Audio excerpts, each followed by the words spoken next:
أعوذ بالله من الشيطان الرجيم. بسم الله الرحمن الرحيم.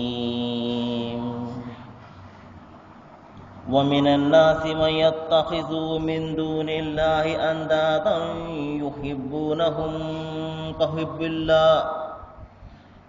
الله والذين آمنوا أشد حبا لله ولو يرى الذين ظلموا إذ يرون العذاب أن القوة لله جميعا وأن الله شديد العذاب. صدق الله العظيم. అనంత కరుణామయుడు, అపార కృపాశీలుడు, పాలకుడు, పోషకుడు, సర్వలోక ప్రభువు అల్లాహ్ శుభనామంతో ప్రారంభిస్తున్నాను. సోదరులారా, సోదరీమణులారా, అయ్యలారా, అమ్మలారా, అస్సలాము అలైకుం రహమతుల్లాహి బరకాతుహు. దీని అర్థం, సర్వలోక ప్రభు అయిన దైవం మనందరి జీవితాలలో శాంతి శుభాలను కురిపించునుగాక, ఆమీన్.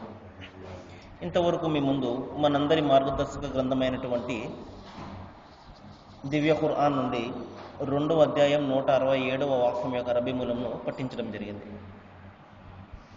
దీని యొక్క అనువాదాన్ని వినండి. అల్లాహ్ ఏకత్వాన్ని స్పష్టంగా బహిరంగంగా చాటే ఇన్ని సూచనలు ఉన్నప్పటికీ కూడా కొంతమంది ఆయనను కాదని ఇతరులను ఆయనకు సమానులుగా, ప్రత్యర్థులుగా భావిస్తారు. వారు అల్లాహ్ పట్ల కలిగి ఉండవలసినటువంటి ప్రేమతో ఇతరులను ప్రేమిస్తారు, కానీ విశ్వాసులు అన్నిటికంటే అధికంగా అల్లాహ్నే ప్రేమిస్తారు. సర్వశక్తులు, సర్వాధికారాలు ఆయన గుప్పెట్లోనే ఉన్నాయని, ఇంకా శిక్షించడంలో కూడా ఆయన చాలా కఠినుడు అని, ఈ దుర్మార్గులకు ఘోరమైన శిక్షను ప్రత్యక్షంగా చూసిన తర్వాత బోధపడే బదులు ఇప్పుడే బోధపడితే అది వారికే మేలు. సోదరులారా, మరి దైవం యొక్క ఏకత్వాన్ని, ఆయన యొక్క శక్తి సామర్థ్యాలను గుర్తించడానికి వివేకం ఉన్నవారికి, బుద్ధి జ్ఞానాన్ని ఉపయోగించే వారికి అనేక సూచనలను దైవం ఇక్కడ సెలవేయడం జరిగింది. ఒక వ్యక్తి ఈ సూచనలను చూసి నిస్సందేహంగా దేవుని యొక్క ఏకత్వాన్ని గ్రహిస్తాడు. మరి అనునిత్యం కూడా మనం అనేక సూచనలు చూస్తున్నాము, వాటిని జ్ఞాపకం చేస్తున్నాడు. వివేకం ఉన్న వారికి భూమి ఆకాశాల నిర్మాణంలో అనేక సూచనలు కనబడుతున్నాయి. వీటిని సృష్టించింది ఒక్క దైవమే అని అతను సాక్ష్యమిస్తాడు, అతనికి తెలుస్తుంది. ఇంకా రేయింబవుళ్ళు ఒకదాని వెంట చేసే నిరంతరమైనటువంటి పయనంలో కూడా మీకు అనేక సూచనలు కనబడుతున్నాయి. ఇంకా మీరు ఉపయోగించే నావలలో, పడవలలో, మరి సముద్రాల మీద, నదుల మీద అవి మీ యొక్క వస్తువులను మోసుకుంటూ తిరుగుతాయి, మిమ్మల్ని మీ గమ్యస్థానానికి చేరుస్తాయి. వీటిలో కూడా మీకు అద్భుతమైనటువంటి సూచనలు కనబడతాయి. ఇంకా భూమి ఆకాశాల మధ్య ఆయన ఆదేశాలకు కట్టుబడి ఉన్నటువంటి మేఘ మాలికలలో కూడా మీకు అనేక సూచనలు కనబడతాయి.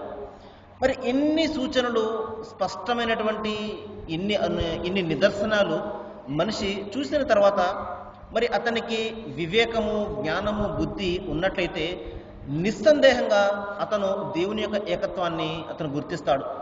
నిస్సందేహంగా మరి నిజంగా వీటిని సృష్టిస్తున్నది, వీటిని నడుపుతున్నది కేవలం ఒక్క దైవం మాత్రమే. అనేక మంది ఉన్నట్లయితే ఈ విధంగా ఈ సృష్టి ఈ విధంగా జరగదు అని అతను మనస్ఫూర్తిగా అతను సత్యాన్ని గ్రహిస్తాడు. అదే విషయాన్ని దైవం ఇక్కడ చెప్తున్నాడు.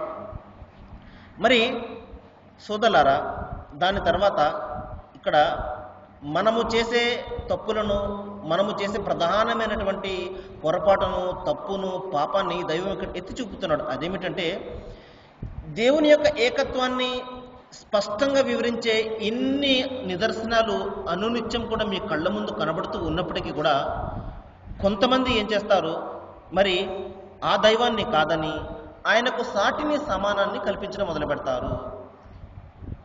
మరి ఏ ప్రేమతో అయితే ఆయనను ఆరాధించాలో, మరి ఎంత ప్రేమతో అయితే, ఎంత భక్తితో అయితే మరి ఆ సృష్టికర్త అయినటువంటి ఆ దైవాన్ని ఆరాధించాలో, ఆ విధంగా ఆరాధించకుండా ఆ ప్రేమను వారు మరొకరి మీద చూపిస్తారు.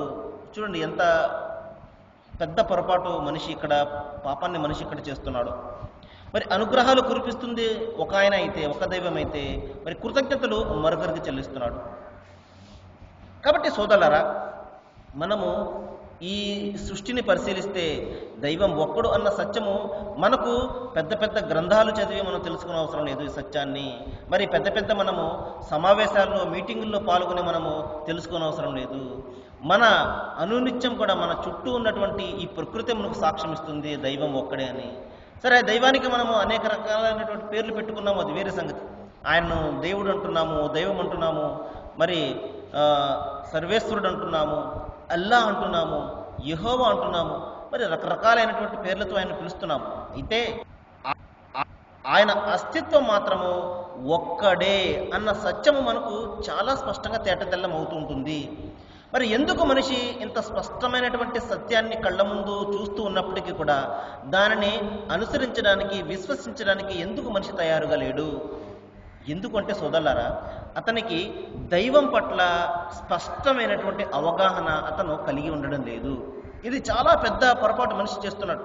అనుకుంటున్నాడు, నేను ఏదో దైవాన్ని ఆరాధిస్తున్నాను, నాకు సరిపోతుంది, మరి రోజు మరి నమాజ్ చేసుకుంటున్నాను, లేకపోతే దండం పెట్టుకుంటున్నాను, ఈ విధంగా చేస్తున్నాను కాబట్టి నేను చాలా భక్తిపరుణ్ణి, దైవభీతిపరుణ్ణి, నాకు ఈ భక్తి సరిపోతుంది అన్న విషయమే భావిస్తున్నాడు. కానీ నా దైవం ఎవరు, ఆయన యొక్క లక్షణాలు ఏంటి, ఆయనకు గుణగణాలు ఏమిటి, ఆయనకు శక్తి సామర్థ్యాలు ఏమిటి, ఆయన హక్కులు ఏమిటి, ఈ విషయాన్ని మనిషి మరి కూలంకషంగా అతను తెలుసుకోకపోవడం వలన ఈ రోజున ఏం చేస్తున్నాడు, దైవం పట్ల అతనికి సరైనటువంటి అవగాహన ఉండడం లేదు. కానీ సోదరులారా, మనకు ఏ విషయాల్లో స్పష్టత ఉన్నా లేకపోయినా, ఏ విషయాల గురించి మనకు తెలిసినా తెలియకపోయినా, దైవం విషయంలో మాత్రము చాలా స్పష్టమైనటువంటి అవగాహన మనిషి కలిగి ఉండాలి. కాబట్టి వివేకం ఉన్నవాడు ఏం చేస్తాడండి? వివేకం ఉన్నవాడు ముందు దేవుని యొక్క అస్తిత్వాన్ని గుర్తిస్తాడు. అస్తిత్వం అంటే ఆయన ఒక్కడా, లేకపోతే ఇద్దరా, ఆయన ముగ్గురా, 3 కోట్ల మందా, 33 కోట్ల మందా, ఈ విధంగా ఆయన అస్తిత్వాన్ని ముందు గుర్తిస్తాడు. ఏ విధంగా గుర్తిస్తాడు? నిస్సందేహంగా మరి ఒకవేళ ఆయన ఒక్కడికి మించి ఉన్నట్లయితే ఈ సృష్టి ఈ విధంగా క్రమబద్ధంగా ఉండదు. ఈ భూమి ఆకాశాలు ఇష్టం వచ్చినట్లు అవి పనులు చేసేవి. ఈ విధంగా ఈ ప్రకృతి ఎంత సమతుల్యత ఉందంటే దీనిని నడిపే శక్తి ఒక్కడు మాత్రమే అని మరి అతను మనస్ఫూర్తిగా దేవుని యొక్క అస్తిత్వం ఒక్కటే అని సాక్ష్యం ఇస్తాడు. ఇంకా రెండో విషయం ఏంటంటే దేవుని యొక్క స్వరూప స్వభావాలు ఏమిటి, ఆయన యొక్క గుణగణాలు ఏమిటి, ఇవి చాలా ముఖ్యమైనటువంటి విషయం సోదరులారా. ఎందుకంటే ప్రతి ఒక్కడు కూడా ఏమయ్యా, ఈ భూమిని ఎవరు సృష్టించారయ్యా, ఈ ఆకాశాన్ని ఎవరు సృష్టించారయ్యా అంటే దేవుడేనని అంటాడు. మరి అతను ఆపదలో ఉన్నప్పుడు దేవుడా నన్ను రక్షించు అంటాడు, కానీ దేవుళ్ళారా నన్ను రక్షించండి అని ఎంత మాత్రం కూడా ప్రార్థించడు. కాబట్టి మనిషికి అంతర్లీనంగా మరి అంతర్భాగంగా దైవం ఒక్కడే అన్న సత్యము అతనికి మనసు ఎప్పుడు కూడా తట్టి చెబుతూనే ఉంటుంది. కాబట్టి దైవం ఒక్కడేనండి అందరికీ కూడా, లేకపోతే మరి ఈ మానవులందరూ ఒక విధంగా ఈ విధంగా ఉంటారండి అని అతను తెలుసు. మరి ఈ ముస్లిం సోదరులు, ఈ క్రైస్తవ సోదరులు, హిందూ సోదరులు అందరూ ఒకే విధంగా ఉన్నారు అంటే అందరినీ పుట్టించిన దైవము ఒక్కడే అని అతనికి సత్యము కళ్ళ ముందు తెలుస్తూనే ఉంటుంది. అయినప్పటికీ కూడా అతనికి దేవుడు ఏ విధంగా ఉంటాడు, ఆయన స్వరూప స్వభావాలు ఏమిటి, ఆయన గుణగణాలు ఏమిటి, వీటిని గురించి ఆలోచన చేయకపోవడం వలన ఏం చేస్తాడంటే ఎవరిని పడితే వారిని తన దైవాలుగా భావించుకుని ఊహించుకుంటూ మరి అనేక రకాల స్వరూపాలు అతను ఊహించుకుంటూ దైవాలుగా భావిస్తూ ఉంటాడు. దానికి కారణం ఏమిటంటే దేవుని యొక్క గుణగణాలు ఏమిటి అనేది అతనికి తెలియకపోవడమే. కాబట్టి సోదరులారా, ముందు దేవుని యొక్క గుణగణాలను మనం తెలుసుకోవాలి. దేవుని అస్తిత్వాన్ని మనం తెలుసుకున్న తర్వాత, ఆయన ఒక్కడే అన్న అస్తిత్వం మనకు తెలిసిన తర్వాత ఆయన గుణగణాలను మనం తెలుసుకోవాలి. ఆయన మనుషులకు మళ్ళీ ఆయనకు పుట్టుక ఉండదు, మనుషుల మళ్ళీ ఆయనకు చావు ఉండదు, ఇంకా మానవుని వల్లే ఆయనకు ఏ విధమైనటువంటి బలహీనతలు ఉండవు. భార్య బిడ్డలు కానివ్వండి, ఈ విధమైనటువంటి బాధలు పడ్డం కానివ్వండి, ఈ విధంగా కష్టాలు పడ్డం కానివ్వండి, ఈ విధమైనటువంటి మానవ సంబంధమైనటువంటి బలహీనతలకు అతీతంగా ఉంటాడు ఆయన. చావు పుట్టుకలకు అతీతంగా ఉంటాడు. ఇంకా ఆయన లాంటి సాటి సమానము ప్రపంచంలో ఎవరు కూడా ఉండరు. ఈ విధంగా దేవుని గుణగణాలను గురించి అతను ముందు స్పష్టమైనటువంటి అవగాహన కలిగి ఉండాలి. ఎప్పుడైతే ఈ విషయాలు దేవునికి సంబంధించినటువంటి ఈ విషయాలు తెలుస్తాయో అప్పుడు అతను ఎవరిని పడితే వారిని తన దైవాలుగా భావించడు. ఈ విషయాన్ని మనం చాలా ముఖ్యంగా తెలుసుకోవాలి సోదరులారా. ఇక మూడో విషయం ఏంటంటే ఆయన యొక్క అధికారాలు ఏమిటి, దేవుని యొక్క అధికారాలు ఏమిటి. మరి మనము ప్రార్థిస్తే మన ప్రార్థనను ఆలకించేది ఆయనే. మన కష్టాల్లో ఉన్నప్పుడు మనం అడిగినప్పుడు మన కష్టాలను తీర్చేది ఆయన. మనము అడగకుండానే అన్ని రకాల అనుగ్రహాలు కురిపించేది ఆయన. అదేవిధంగా మనము మంచి మార్గంలో నడిస్తే మనకు సాఫల్యాన్ని ప్రసాదించేది కూడా ఆయనే. మనము మరి ఆయన మాట వినకుండా మన ఇష్టం వచ్చినట్టు జీవితం గడిపి మనము నాశనం అయిపోతే శిక్షించేది కూడా ఆయనే. కాబట్టి అన్ని రకాల అధికారాలకు అధిపతి ఆయన. ఆయన తలిస్తేనే మనకు ఏదైనా జరుగుతుంది. ఆయన తలిస్తేనే మన నుండి ఎవరైనా ₹1 లాక్కోగలడు. ఆయన తలిస్తేనే మనకు ఎవరైనా ₹1 ఇవ్వగలరు. కాబట్టి సోదరులారా, ఆయన ఆజ్ఞ లేకుండా మరి ఆకు కూడా రాలదు. ఈ విధంగా ఆయన అధికారాలను గురించి మనము ముందుగా స్పష్టంగా తెలుసుకోవాలి. ఎప్పుడైతే దేవుని యొక్క అధికారాల గురించి మనం తెలుసుకుంటామో మనం సాటి మానవుల ముందు మన తలను ఎంత మాత్రం కూడా వంచము. మరి సమాధుల ముందు మన తలను ఎంత మాత్రం కూడా వంచము. మానవుల ముందు, బలహీనమైనటువంటి జీవజాలం ముందు, ఈ ఉన్నతమైనటువంటి కేవలము దేవుని ఒక్కని ముందు మాత్రమే వంగవలసినటువంటి ఈ తలను మనము చిన్న చిన్న ప్రయోజనాలకు, చిన్న చిన్న కారణాలకు మనుషుల కాళ్ళ మీద మనం పడము సోదరులారా. మనం ఎందుకు చిన్న చిన్న కారణాలకు, చిన్న చిన్న పనులకు, ఎవరైనా చిన్న పని మనకు చేస్తే వాళ్ళ కాళ్ళ మీద పడిపోవడము, ఎందుకు ఈ విధంగా మనం చేస్తున్నామంటే ఆ కాళ్ళ మీద పడ్డం అనే ఆ అధికారము కేవలం ఆయన ఒక్కనికి మాత్రమే ఉన్నది అన్న సత్యం మనకు తెలియకపోవడమే. మనము ఎవరైనా మనకు ఉపకారాలు చేశారనుకుంటే కృతజ్ఞతలు తెలపాలి తప్పనిసరిగా. కానీ ఆ కృతజ్ఞతలు తెలిపే మార్గము దేవునికి మించేంత మాత్రం కూడా ఉండకూడదు సోదరులారా. కాబట్టి ఈ ఉన్నతమైనటువంటి ఈ తల, మనము ఈ శిరస్సును మనము ఆయన ఒక్కని మాత్రము, ఆయన ఒక్కనికి ముందు మాత్రమే వంగాలి. ఆయన ఒక్కనికి మాత్రమే మనము సాష్టాంగపడాలి. ఇది ఆయన హక్కు, దేవుని యొక్క హక్కు. కాబట్టి సోదరులారా, ఆరాధనలు, మొక్కుబడులు, ప్రార్థనలు, పునస్కారాలు మరి ఇవి అన్ని పొందే హక్కు ఆయన ఒక్కనికి మాత్రమే ఉన్నది. ఎందుకంటే ఆయన ఒక్కడు మాత్రమే పుట్టించాడు కాబట్టి ఈ విధంగా దేవుని అస్తిత్వాన్ని గురించి, ఆయన గుణగణాలను గురించి, ఆయన అధికారాలను గురించి, ఆయన హక్కులను గురించి మనకు స్పష్టమైనటువంటి అవగాహన లేకపోతే సోదరులారా, దేవుడు అంటే మనకు ఏమాత్రం కూడా తెలియనట్లే. మనం భావించవచ్చు, నాకంటే దేవుడు అంటే నాకు చాలా తెలుసండి అని చెప్పి. కానీ పండితుడు కావచ్చు, మరి వేదోపనిషత్తులను మరి కూలంకుషంగా చదివినవాడు కావచ్చు, బైబిల్, వేదాలు మరియు భగవద్గీత మరియు పురాణ గ్రంథాలను చదివినవాడు కావచ్చు. కానీ దేవుని యొక్క ఈ గుణగణాలను గురించి అతను తెలుసుకోకపోతే అతను చదివినదంతా కూడా వ్యర్థమే. కాబట్టి దేవుని యొక్క గుణగణాలను, ఆయన యొక్క అస్తిత్వాన్ని మనం ఎప్పుడైతే తెలుసుకుంటామో మరి ఆ ఒక్క దైవాన్ని మాత్రమే, అప్పుడు మాత్రమే మనం ప్రేమిస్తాము. ఎందుకంటే ప్రేమను పొందే హక్కు ఆయన ఒక్కనికి మాత్రమే ఉంది కాబట్టి.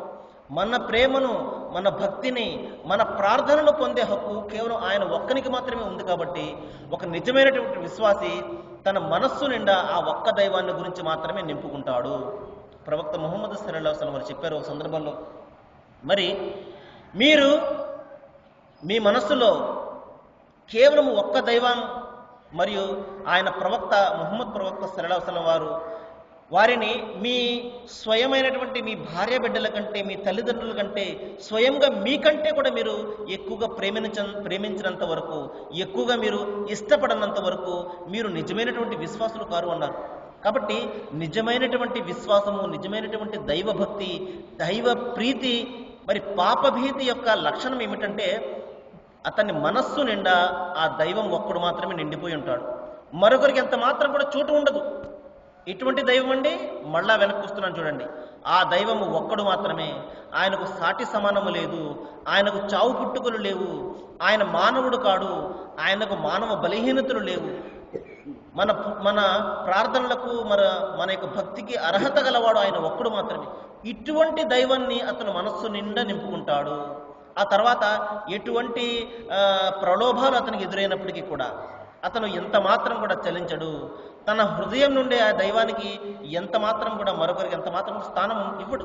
మరొకరికి ఎందుకు ఇవ్వడంటే మరొకరు ఎవరు కూడా లేరు కాబట్టి ఈ సృష్టికి కర్త ఒక్కడు కాబట్టి సోదరులారా, దైవం ఇక్కడ ఏం చెప్తున్నాడంటే, మరి కొంతమంది ఇన్ని సత్యాలు కళ్ళ ముందు ఉన్నప్పటికీ కూడా కొంతమంది ఏం చేస్తారు, మరి దైవానికి ఇవ్వవలసినటువంటి ఆ భక్తి, ఆ పునస్కారాలు, ఆ పూజలు అన్నీ కూడా వేరొకరికి చెల్లిస్తుంటారు. భావిస్తుంటాడు నేను దైవానికి కాదు చెల్లిస్తున్నాను అనుకుంటాడు, కానీ దేవుని యొక్క తత్వాన్ని తెలియని కారణంగా, దేవుని యొక్క స్వరూప స్వభావాలు, ఆయన అస్తిత్వం తెలియని కారణంగా పొరపాటు చేస్తున్నాడు. మనిషి పాపం చేస్తున్నాడు. దేవునికి నేను ఆరాధిస్తున్నాను అనుకుంటున్నాడు, కానీ దేవునికి ఆరాధించడం లేదు. ఆయనకు ఇష్టకరమైనటువంటి పని చేస్తున్నాను అని భావిస్తున్నాడు, కానీ ఆయనకు నచ్చనటువంటి ఆగ్రహాన్ని కలిగించే పని చేస్తున్నాను అని అతను గ్రహించడం లేదు. ఈ పొరపాటులోనే అతని జీవితకాలం అంతా గడిచిపోతుంది. మరణం కూడా వస్తుంది, కానీ మరణం తర్వాత తెలిసి వస్తుంది అతనికి, అరే నేను జీవితం అంతా కూడా పొరపాటు చేశాను, దేవునికి నేను అర్పిస్తున్నాను అనుకుని మరొకరికి అర్పించాను. ఏమాత్రం కూడా ఉనికే లేనటువంటి, ఎందుకంటే కొన్ని స్వరూపాలు మనం ఏ విధంగా కల్పించుకుంటామంటే అటువంటి యొక్క స్వరూపాలకు ఉనికే ఉండదు. కేవలం ఊహాత్మకంగా మనము కల్పించుకున్నటువంటి దైవాలుగా భావించి మనము ఆరాధిస్తున్నప్పుడు అది తప్పు అని తెలిసినప్పుడు దైవం వద్ద వాపోతాము. రబ్బనా అబస్సరన వసమిన ఫర్జిన అమల్ సాలిహన్. ఓ దైవమా, ఈ రోజున నేను చేసినటువంటి తప్పు నాకు తెలిసి వచ్చింది, పొరపాటు చేశాను నేను జీవితం అంతా కూడా. అనేక రకాల సందేశాలు నా ముందుకు వచ్చినప్పటికీ కూడా నేను దానిని గురించి ఆలోచించలేదు. జీవితకాలం అంతా కూడా నిన్ను ఆరాధిస్తున్నాను అనుకుని వేరొకరిని నేను ఆరాధించాను. పొరపాటు తెలిసి వచ్చింది. ఒక్కసారి నాకు అవకాశం ఇయ్యి, నేను ప్రపంచంలోనికి వెళ్తాను, మంచి పనులు చేస్తాను, మరి నీకు ఇష్టమైనటువంటి దాసునుగా నేను జీవితం గడుపుతాను, ఒక్క అవకాశం ఇయ్యి దేవుడా అని చెప్పేసి ఆ రోజున మనిషి బ్రతిమాలుతాడు.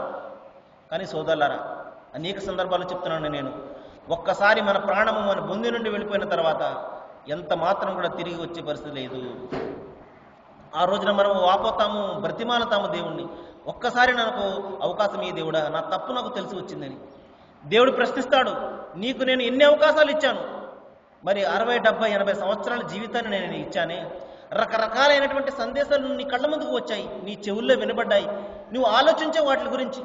టీవీ ప్రోగ్రాంలో చూసావు, ఈ విధంగా మస్జిదుల నుండి, ఈ విధంగా రకరకాలైనటువంటి ప్రోగ్రాంల నుండి దైవం ఒక్కడే అన్న సందేశం నీ చెవుల వద్దకు వచ్చిందా లేదా?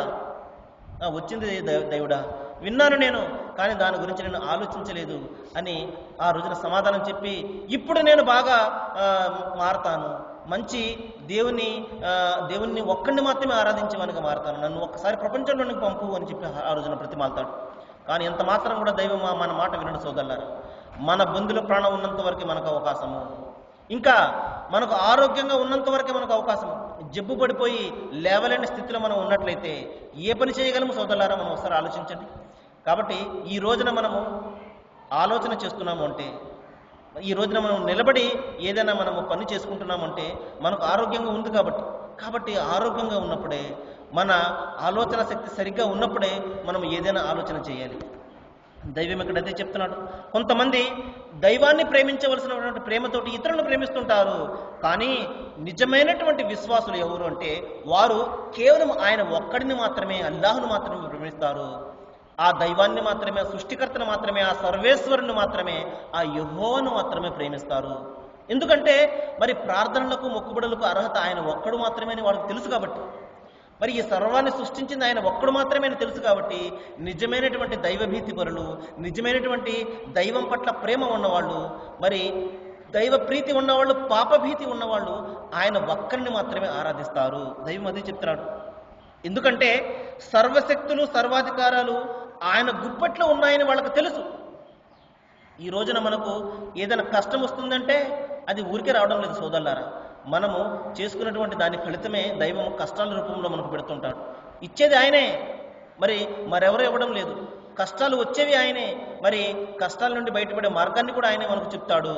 ఎప్పుడైతే మనము ఆయన మీద విశ్వాసం పెడతామో, ఆయన మీద భరోసాను మనం ఎప్పుడైతే కలిగి ఉంటామో, కష్టాల నుండి బయటపడే మార్గాన్ని కూడా ఆయన చెప్తాడు. కాబట్టి సర్వశక్తులు, సర్వాధికారాలు ఆయన గుప్పట్లోనే ఉన్నాయి. ఆయన తలిస్తేనే మనకు ఏదైనా జరుగుతుంది.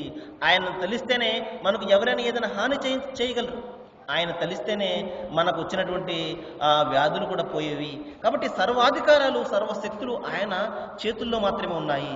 ఇంకా అంతేకాదు సోదరులారా, ఆయన శిక్షించడంలో కూడా అత్యంత కఠినుడు అన్న సత్యం వాళ్ళు గ్రహిస్తారు. కాబట్టి దైవం ఒక్కడిని మాత్రమే ప్రేమిస్తారు. మనము దేవుని యొక్క కారుణ్యాన్ని మాత్రమే ప్రపంచంలో చూస్తున్నాం సోదరులారా. ఎక్కడో కొద్ది మంది మీద తప్ప అందరి మీద ఆయన కారుణ్యం కురుస్తూనే ఉన్నది. మరి మరి ఆయనను ఆరాధించకపోయినా ఆయనకు సాటి సమానులుగా మరి ఊహించి అనేక స్వరూపాలు కల్పించి మనం ఆరాధిస్తూ ఉన్నప్పటికీ కూడా ఆయన మన మీద ఆగ్రహం చెందడం లేదు. గాలిని ఆపడం లేదు, వానను ఆపడం లేదు, ఎండను ఆపడం లేదు, ఏ అనుగ్రహాన్ని ఆయన ఆపడం లేదు. ఇక్కడ మనము ఆయన కారుణ్యాన్ని మాత్రమే, కరుణను మాత్రమే, వాత్సల్యాన్ని మాత్రమే మనం చూస్తున్నాము. కానీ సోదరులారా, పరలోకంలో ఆయన ఆగ్రహాన్ని మనము చూస్తాము. కరుణ అనేది ఆయనలో మనం చూడము. కేవలం విశ్వాసులకు మాత్రమే ఆయన కారుణ్యమూర్తి అప్పుడు. కానీ అవిశ్వాసులకు ఆయన మహా ఉగ్రుడైపోతాడు. మరి శిక్షించడంలో కూడా ఆయన చాలా కఠినత్వాన్ని ప్రదర్శిస్తాడు సోదరులారా.